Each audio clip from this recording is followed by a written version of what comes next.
We did play a pre-Olympic tournament. I can't even tell you the teams we played against. It went out, an incredible night. We did get a little too carried away. And I remember waking up, I'd slept through the alarm. And all of a sudden, the team manager has walked into our room. "You two, get up, you're going to miss the flight to Spain." And my roommate goes, nah. Just tell Brett Brown, our coach, just tell Brett, I'll get the next one. I'm thinking, this isn't a flight from Melbourne to Sydney. You can't jump on one 30 minutes later. I'd only been home for about an hour or two from the club. And I remember getting on the team bus. And then DB, he's just looked down at me and I was like, what is he looking at? And I looked down, I was like, oh, you idiot. I was that out of it still. I put on one basketball shoe and one dress shoe. So that's literally how I was in the airport, trying to pretend like, no, I was one of the sensible ones. I just slept through my alarm.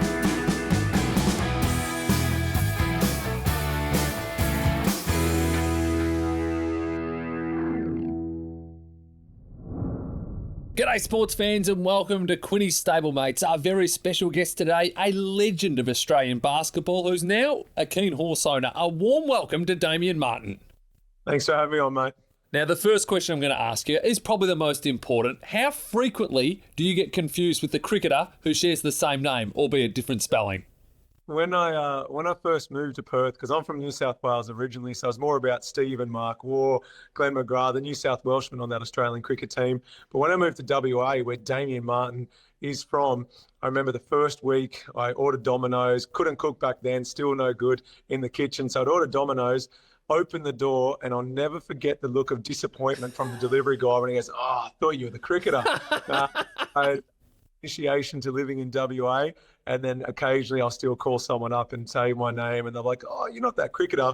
But then on radio years ago, we were interviewing the Big Dipper, and Dipper's on the end of the line. Obviously you can't see us, we're talking all things AFL, and then we turned to the biggest sprays we'd ever copped, and he was talking about a spray he got from one of his coaches back in his playing days. And then he stopped mid-story and goes, "What am I talking about?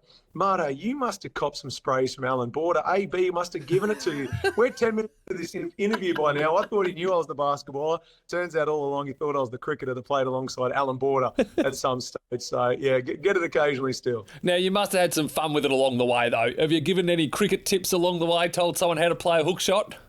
Absolutely. There is a whole generation of cricketers who have been given horrible tips. So mainly on Twitter. I'm not really on Twitter, to be completely honest, but randomly I'll get the occasional message when I go in and check, and it's from some junior cricketer that's talking about watching me do this or watching me do that, or asking for advice for their son or daughter, and you better believe I give the advice. So never good at the game, but if someone asks me about my cover drive, I'll tell them how I did it.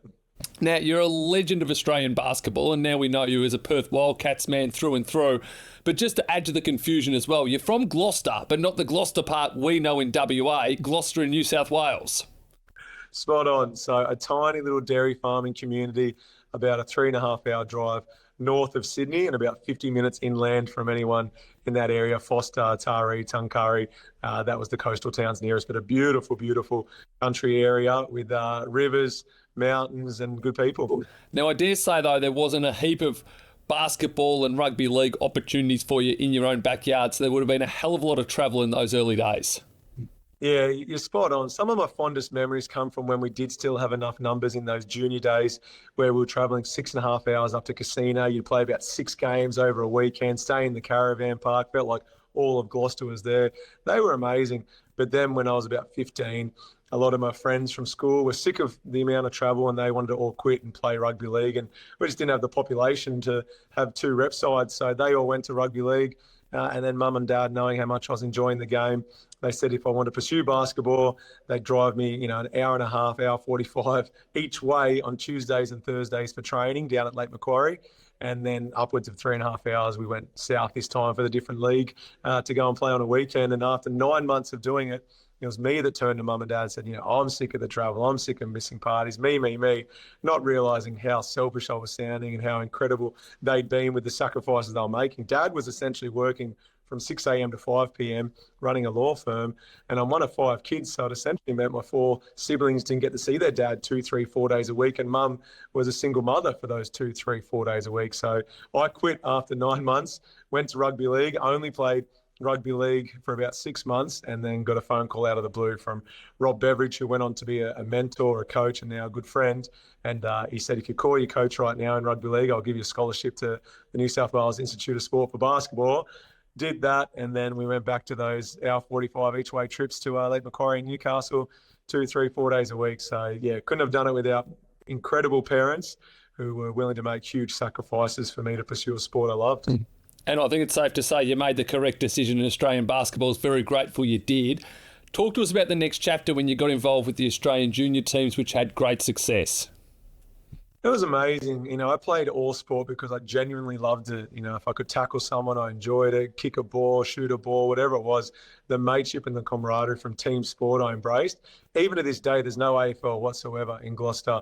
It's all 2 goalposts, not 4. So every sport except pretty much AFL, I just fell in love with. But then it turned to not necessarily a business, but something where my eyes were open to, hey, this could potentially be a vessel you use to travel the world or go and get a degree paid for. And in my wildest dreams, maybe one day, call it my job. So that all happened once I was in that environment at the Australian Institute of Sport and being a part of those Australian junior teams. And Andrew Bogut, I think there was 12 of us on scholarship for the men's basketball program.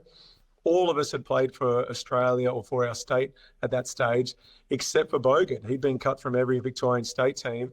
But credit to him, he went from being our worst player to our best player within about 12 months. Mental toughness, resilience, hard work.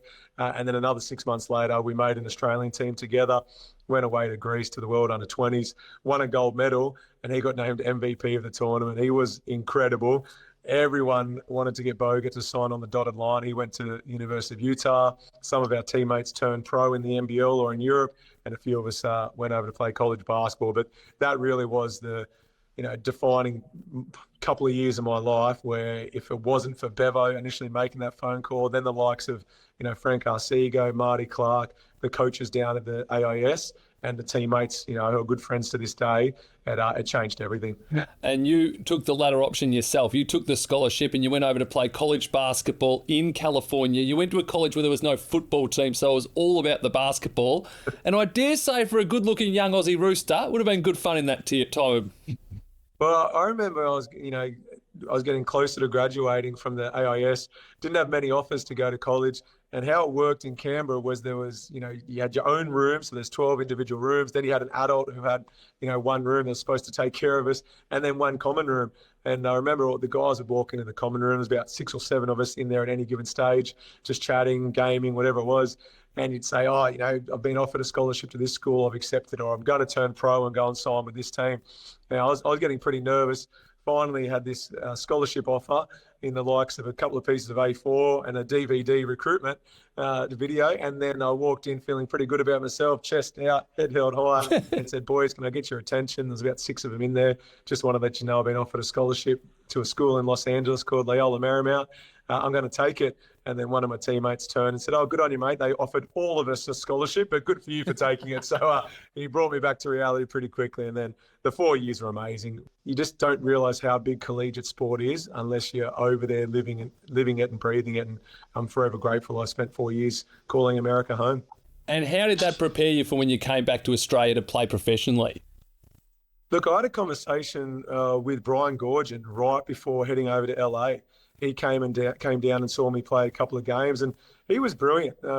He just said, look, if you were to stay in Australia, we could probably get you a spot at the end of our bench, but you may not play for a few years. And to be honest, I think it's in your best interest to go and develop in America. I don't think you're quite ready for the NBL. And it's not like I was weighing up one versus the other. But when Brian Gorgon calls you and says he wants to chat, you take the phone call, and hearing that was enough for me to realise that I've still got a long way to go before I want to compete with the likes of the Jason Smiths and the players who are, CJ Brutons, who I admired, who are back here dominating in the NBL. So incredible infrastructure over there. At that stage, even though our school was only a small Division 1 school, it probably had better infrastructure with weight rooms, training facilities, etc., than a lot of the NBL teams did back then. So the resources were amazing, but you never know if you're going to make money out of it or not. So I always wanted to have a fallback option. So getting a degree, meeting new people, and having it all paid for by the school was a dream come true. Now, the NBL at the moment is absolutely flying. The Perth Wildcats, they're going through a sale at the moment for about $41 million. But that was not the case when you returned to Australia and you signed up initially for the Western Sydney Razorbacks, who turned into the Sydney Spirit, and you were literally playing for the love of the game. Here we are. It was crazy. I joke now that, and I'm not joking, it's actually serious. It was the best thing that ever happened to me. Kind of the start of it was I got a phone call from Rob Beveridge, the guy I mentioned before. I was just about to graduate from my 4 years of university. I could have gone back for a fifth year. I missed a year through injury. I was eligible for one more playing year. But then I got a call from Bevo. He just accepted his first coaching gig in the NBL with the West Sydney Razorbacks. Offered me a contract. I was living with Matty Knight at that stage in college, offered Matty a contract with the Razorbacks as well. And I'll forever remember sitting at the table, getting goosebumps, just felt amazing, signing on the dotted line, calling mum and dad saying I'm moving home. I had a couple of siblings living in Sydney at that stage. And then I got to Sydney and you go to weights, you lift hard, you get on court, you train hard, you try and win every single game, but win or lose, we usually went out. And then about a week before Christmas in 2008, got an email from our then owner. I'm sick of losing money. I'm not paying you anymore. I'm handing the license back to the league. And we all got together and I was in my early 20s. I had rent, food, phone bills, not too much overhead to cover. But then, Jason Smith, who was our captain of that team, Tony Rampton, he was one of the older players. They had mortgages, they had school fees, they had kids, they had all these other things that had to make sure they had a stable income in order to pay those bills. So, we just sat around going, what are we going to do? And we decided we'd see out the season, we'd divide the gate takings and see how far that goes. And the NBL helped out as much as they could. But in the end, I maxed out my credit card, borrowed a lot of money from mum and dad. If we'd walk out on court, and anyone who remembers the Sydney Spirit, as you said, we changed our name to, I used to get about 500 people to the game. I loved playing in Sydney. But, you get 500 people to the game, you'd wave to mum and dad, say, g'day, mum and dad, thanks for your $20. We're going to divide that by 14 of us, whatever it may have been. And, at the end of the season, Bevo got offered the job out to the Wildcats and brought myself and a few others out west. And that's where I realised that in Sydney, I was purely a pro athlete. It was my professions. I got paid to do it. Whereas in Perth, I saw what Sean Redditch did. Despised him when I played against him, but he was one of the best players in the league, undoubtedly. And his day-to-day behaviours were amazing. So everything that he did, from all those cliche 1%ers you hear athletes talk about, get there early, stay late, ice baths, sports psychology, visualisation. His diet was impeccable. He got plenty of sleep. All those things that he did every single day, not just when the media were there, not just after a loss or before finals, but every day. I'm like, if that's what it takes to be one of the best players in the league, I just want to replicate and follow everything that Sean does. And before you knew it, there's about 8, 9, 10 of us doing all the extras every single day.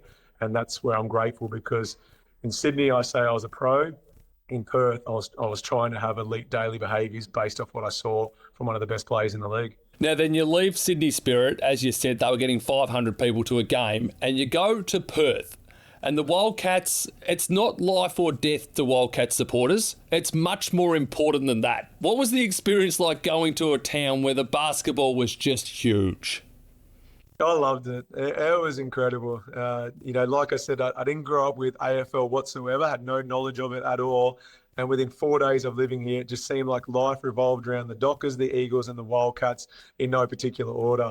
And, I remember playing here, and even back then, the Wildcats used to play at Challenge Stadium with about 4,000 people, and it was by far the best environment to play in front of than any other team in the league, just because of the atmosphere that was generated. It wasn't the biggest arena, but it was always a sellout.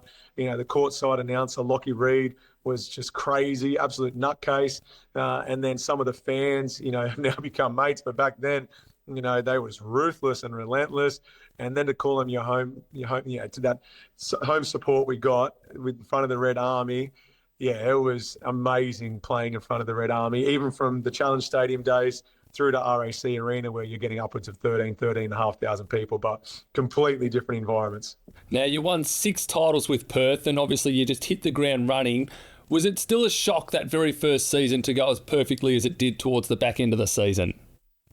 Yeah, I remember it was either the first game of the year or the first away game. We played up in Townsville. Kevin Lish. So I'll go back even further. Kevin Lish had just graduated from St. Louis.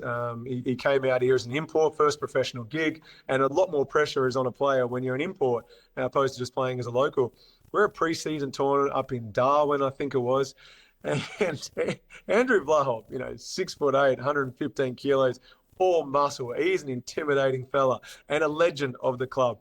He had no official capacity with the club at that stage whilst we're up there for a pre-season tournament. But after about 2 games, I remember we were cooling down after a loss during pre-season, and Vlahov, in some words I won't repeat, basically just told Kevin Lish that if he doesn't start scoring, he's going to be on a plane sooner rather than later. And he walked away, and Kev's like, "Who's that?" And I was like, "That's Andrew Vlahov." He goes, "Is he one of my bosses?" I'm like, "Well, it might as well be." Like, he's a god out here. But I remember that through to that first game of the regular season, playing Townsville, and Trevor Gleeson, who was coaching that team, went on to coach us here for 5 of those championships. He tells a story that after that game, Kevin Lish had hit a 3-quarter court shot to win during regulation. Trev's walked into the locker room fuming, going, "That team won't win any games this year after this. They're horrible. I can't believe we just lost to the Perth Wildcats," etc., etc. But the longer we were together, the more we matured as a group because we were quite young. And then come finals, the confidence had kicked in, and it was just an incredible run to close out the season and win that first championship. Well, you played 342 games for the Wildcats. As I said, you won 6 titles. Is there one or two of the titles, and you're in a luxury where you can say one or two because you've got that many, that are especially special to you? They're all different. The first one was the most fun. We were young. There was no real pressure, no real expectations. So when you go through, the experience of the final siren sounding, confetti dropping, you're embracing your teammates, you pick up the trophy. That was incredible. And it's a moment I'll never forget. And then you do whatever it takes to try and replicate that moment, hence getting back on court, 2 or 3 days later to try and win another. When we had James Ennis, so it was the first year we moved to RAC Arena, he was all the big hype, got drafted round 2, I think it was, in the NBA to Miami Heat, was coming out here with some pressure. We won the preseason blitz. We started the season 10 wins, 1 loss, 10 losses, whatever it was, but we're on top of the ladder. And there was a bit of pressure on us that if we didn't go on to win it all, I think it would have felt like a failed season. So I do remember standing on court after we'd won that one with Jimmy, just thinking it was almost as much relief as it was enjoyment. But then the one that probably, I know you only asked for 1 or 2, being able to send Sean Redditch out, a championship winner, is amazing, meant the world to me. Being able to send Greg Hire out, a championship winner, meant the world to me. But that year when Bryce Cotton came in, I remember we were sitting last on the ladder. At one stage, we had a heap of injuries, and then, bring Bryce in. We had to win, I think, 6 of our last 8 games. Came down to the final game of the regular season, had to beat Melbourne in Melbourne just to qualify for the finals. And we managed to do that, go on to win it. And the journo, whilst I'm still on court at RAC Arena, confetti still dropping, he came up and was just like, "How does it feel? You woke up Christmas morning last on the ladder, fast forward a few months, and now you're a championship winning captain." And that was a very, very special moment because it's the first time we'd had to live through those roller coasters that is sport. Well, you had an amazing career with the Perth Wildcats and also an incredibly successful career with the Boomers as well. I want to talk about the 2016 Rio Olympics. You were unbelievably unlucky to not make the team for London 4 years earlier. I've no doubt that probably still stings a little bit, but then what was it like getting the redemption and getting the opportunity to go to Rio for 2016? Oh, it was amazing.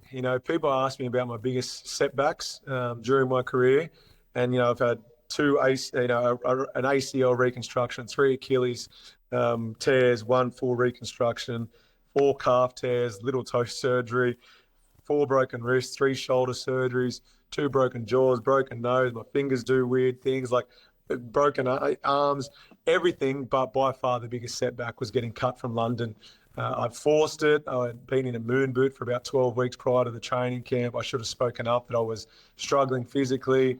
I was devastated, absolutely devastated. It was the off-season for the Wildcats. I didn't have that day-to-day routine or purpose to get out of bed and go see my teammates who are closest friends. So, that was really tough to get through. But then, you flip it 4 years later and, sitting in a room with Andre Lemanis, the head coach, Trevor Gleeson and Luke Long, the assistant coaches. I remember when they told me I was going to be an Olympian, that I must have thought I had superhuman strength because Luke Longley's 7'3", 140 kilos. I went to give him a bear hug and lift him up off his chair, did not budge him at all. And then they said, go and tell your loved ones, and called my wife on FaceTime. Seeing her reaction, that became the best moment of my life at that stage. But then calling mum and dad, seeing their reaction, that to this day was the greatest moment that sport brought to me, better than anything on the court. So, yeah, when I think of the Rio Olympics, unfortunately, I think of, the last minute against Spain and how close you were to winning a bronze medal. But you take away that one negative experience and the rest was just a dream come true. Speaking of dream, they were a bit of a dream team, the Team USA that you guys played and were winning against at halftime in that game. And lots of highlights in that one. And officially it went down as a steal. I reckon it was a rejection against Kevin Durant. When I get asked about it, I tell people, don't look it up because I want to make it sound way better than it was. He pretty much just turned and gave me the ball, but let's pretend I had to do something. But the day before we get the scouting report, and it's just like any other team you play in the NBL, wherever you're based, players' names, strengths, weaknesses. And I remember looking over at Kevin Lish. There was only a couple of us on that team from the NBL. Lish was one of the others. And we're just like, how amazing is this? There's literally strengths and weaknesses of Paul George, Carmelo Anthony, Kevin Durant, whoever it might be.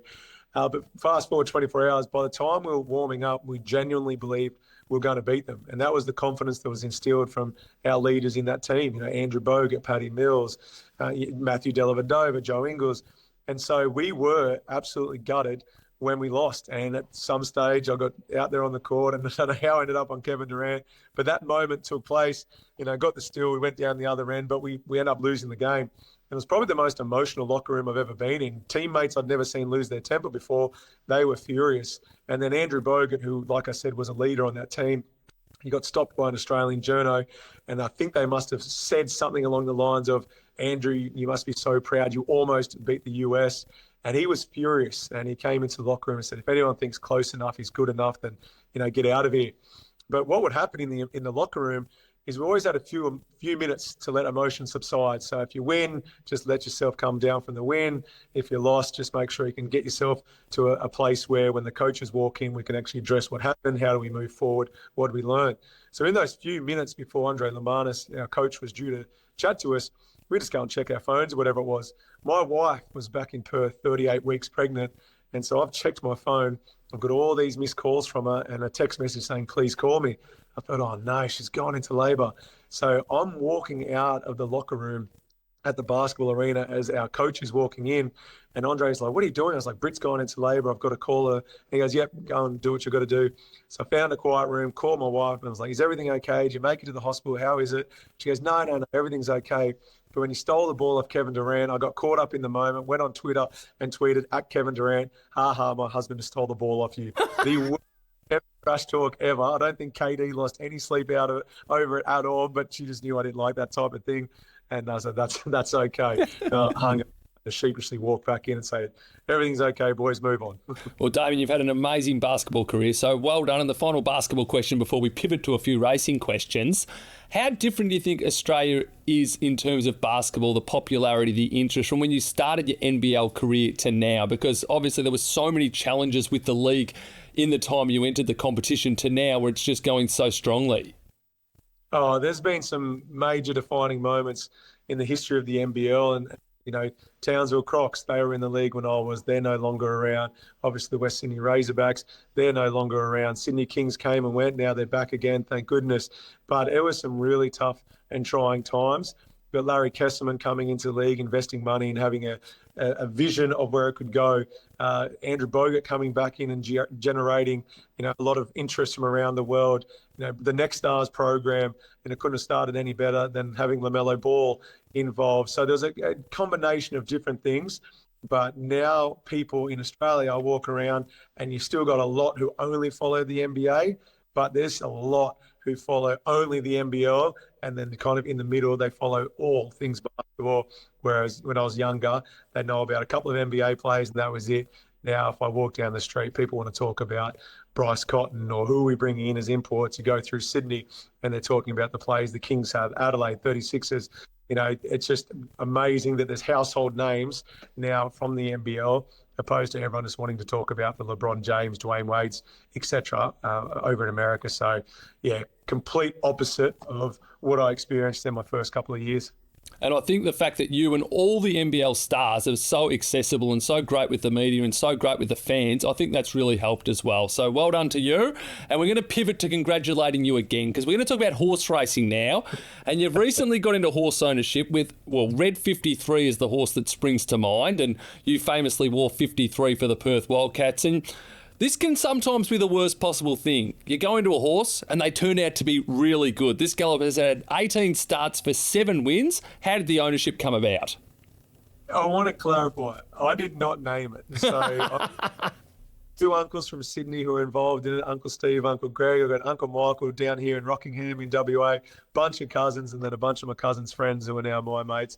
So when I was playing, my cousin, he would say, do you want to get in on the next horse? And they've had a lot of horses with Grant and Alana Williams as their trainers. And I've always said no, but always had an interest and supported theirs.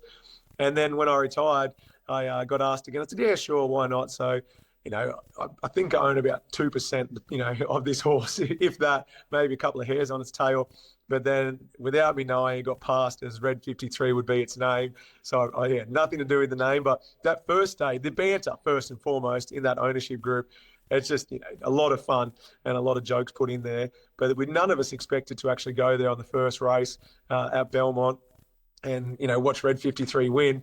And it was almost as good as a championship. I think I was missing, winning basketball games. It was the closest thing to having a win that I'd felt in quite some time. So I fell in love with it straight away. Like I said, the mateship with the banter in the build-up to it, and then win or lose, it doesn't really matter, to be honest. But to have Red 53, first 3 starts, it gets 3 wins, thinking, how easy is this? I should have gone in earlier. But I've been brought back to reality because I've got a couple of donkeys I'm involved with as well. But, yeah, you don't get into it, I don't think, to make money. But if you've got some good people alongside you, there's a lot of fun to be had. I love asking professional sportsmen this when they do race horses. What's it like? Is there a level of helplessness? Because when you're competing yourself, you've got an impact on what happens. But when you're watching your horse, you're just as helpless as each and every one of us. Yeah, it was funny just sitting back and watching it. And I'm a horror. Like last time I was on a horse, I fell off, broke my wrist, and that's why I couldn't go to the Com Games in Melbourne. I was going to be the youngster on the end of the bench, but I broke my wrist riding a horse at home with my best mate. So, but here I am having the audacity to be like, Pikey, what are you doing? William Pike? Like, what is a and then all of a sudden he gets up and wins. You're like, yeah, no, good thinking, mate. Well done, well played. So a lot out of your control. But again, because it's just a minority ownership, I'm not too invested into it financially, so I can just enjoy being almost a spectator who really wants one specific horse to win.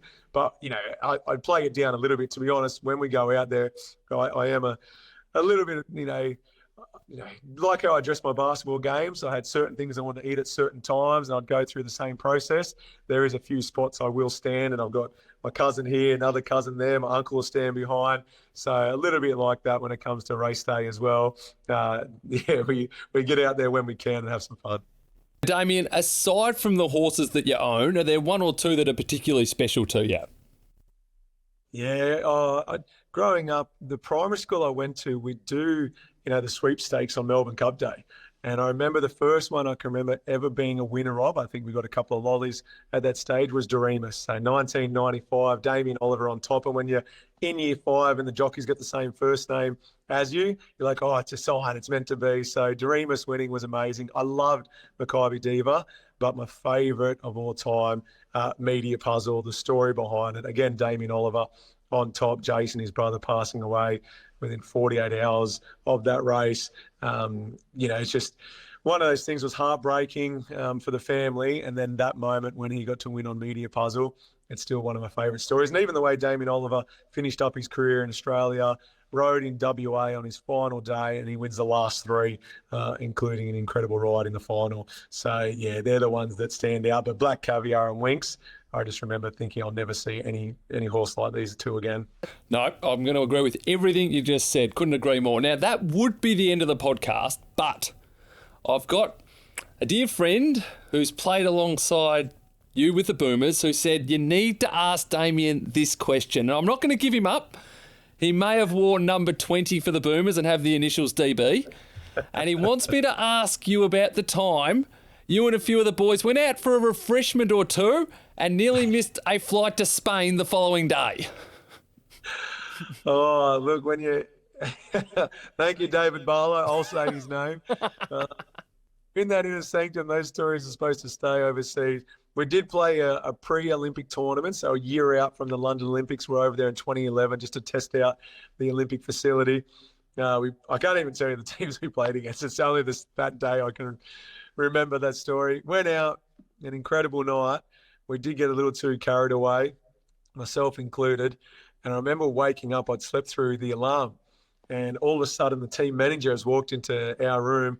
And I won't share who I was rooming with because he may not like me sharing the story. The team manager's like, you two, get up. You're going to miss the flight to Spain because we're going to play the Spanish national team in about 7 days. We're heading over there. And my roommate goes, nah.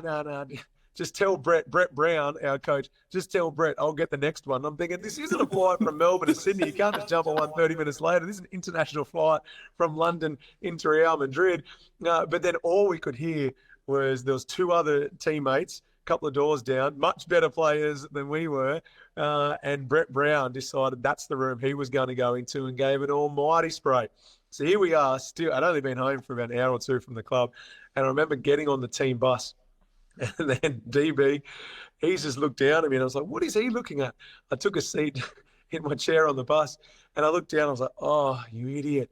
I was that out of it still. I'd put on 1 basketball shoe and 1 dress shoe. So there I am, Kobe Bryant's on my right foot and some black dress shoes on my left. And I couldn't find their pairs. So that's literally how I was in the airport, trying to pretend like, no, I was one of the sensible ones. I just slept through my alarm. But that was one of the bigger nights we'd had. Probably the most trouble I'd ever got in with the Boomers team, and a lot of fond memories from that night and all those involved. But I won't throw any of my teammates under the bus. DB was actually one of the good ones who wanted to come in and try and help us, but make sure we steered away from the coaches for at least 24 hours. But it was one of the more embarrassing moments, boarding an international flight wearing mismatching shoes. That's a magnificent way to end the podcast. Damian Martin, we've loved having a chat today. You're an absolute superstar on and off the court. Thanks for having me on, mate. Appreciate that.